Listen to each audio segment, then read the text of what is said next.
Everybody, this is Gregory with 5-Minute Catholic Apologetics, where 5 minutes of your time may get you to the divine. Today we're going to talk about those who leave the faith and what great injustice they're doing to their ancestors. Now, before we begin, let's start with a prayer.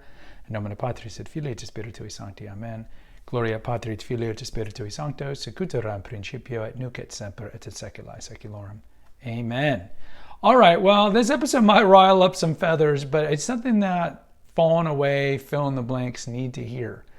I think sometimes we forget to put things into historical context, partly because most Americans are so atrocious in history.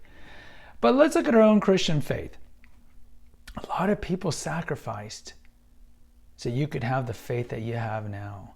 I mean, we think about the early persecution, starting with Nero and going all the way up to the eve of Constantine. And we see a lot of the early saints. Some of the saints we've done treatments here were martyred for the faith, but there were a lot of just unknown people that were martyred for the faith. You can certainly fast forward to the religious wars with the advent of Islam in the 8th century, how they took over Jerusalem and then swept around North Africa. And then later, Islam was always a menace to Christendom for the next 700, 800 years. You can see it culminating in the 16th century with Suleiman and his success just trying to invade, and did a very good job of invading and destroying the Byzantine Empire and the Orthodox, and then got it all the way through the Balkans and sieged Vienna twice. You had the Battle of Lepanto. Many of you are familiar with that. That was during that period. I mean, we have people that have died for the faith. You look at the religious wars, the 16th and 17th century religious wars. You have ancestors that died for the faith there to defend Catholicism against some Protestant kingdom. And you look at mass relocations. I mean, you think, what ideology destroyed and killed the most people in the 20th century? You can read the classic compendium, the Black Book of Communism, that was released by Harvard back in the 90s. But I mean, you could look at the Russian Revolution. You can look at Mao, estimated 60 to 80 million dead over there. A lot of that was famine, but a lot of that was religious as well. You can look at what happened in Vietnam and Cambodia and other places like that as well. A lot of people had to move. A lot of people were forced into exile. A lot of people died. And even today, you look at what's going on in Africa, you look at what's going on in China and in the Middle East. Our Catholic brother and sisters are still being persecuted all the time.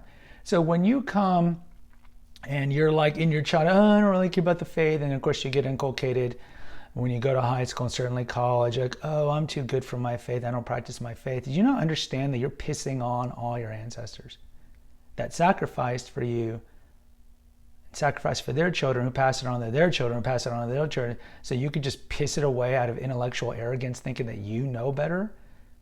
Like you're the one who received the divine light of atheism or agnosticism, which is even worse, because there might be a God, but I'm just gonna watch Netflix, I really don't care. Ultimately, what ends up happening is you turn away from your faith, or maybe you're raised in agnosticism or atheism, and you're essentially your own pope, right?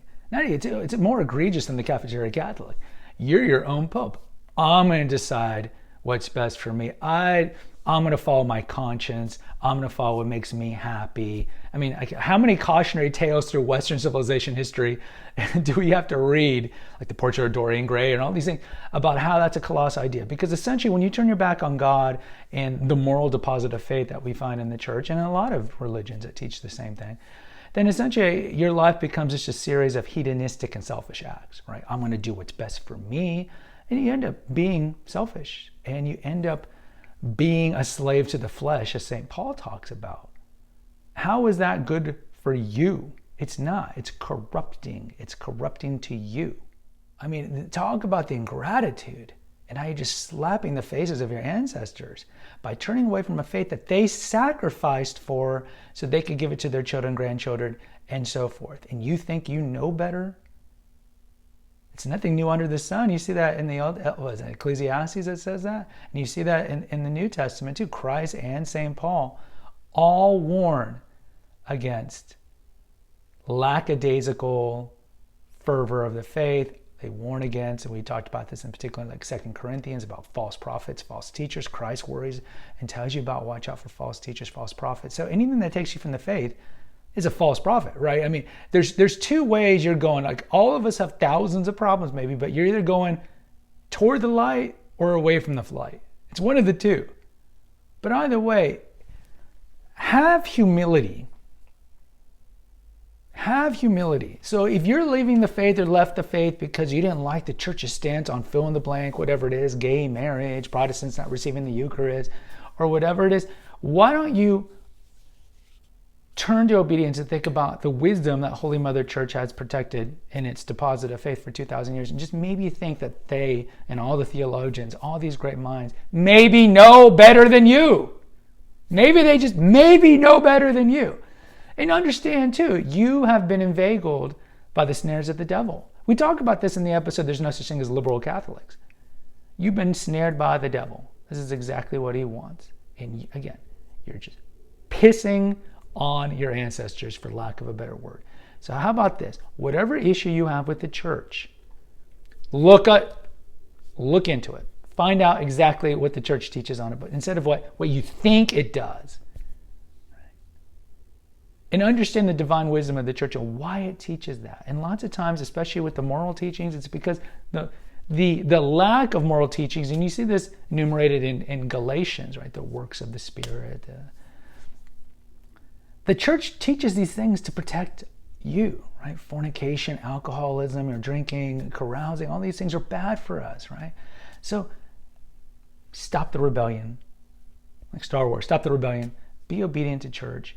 And just understand, like so many people sacrifice to give you the gift of your faith, and you choose to get rid of it. It's not like you're being gunpoint at some camp, like recant your faith or you'll die. And you see this in many countries that have done that. It's not like you're even under duress. You're choosing to give up your faith, not thinking about what your ancestors did. So please, just introspect to what I'm telling you. Please be open-minded, go back, read what the church teaches about whatever issue you have, and please come back to Holy Mother Church. Guys, post in the comments, let me know if you agree or disagree. Please hit the notification, subscribe, and share buttons. Share with like-minded people. Until next time, take care, God bless, and pray.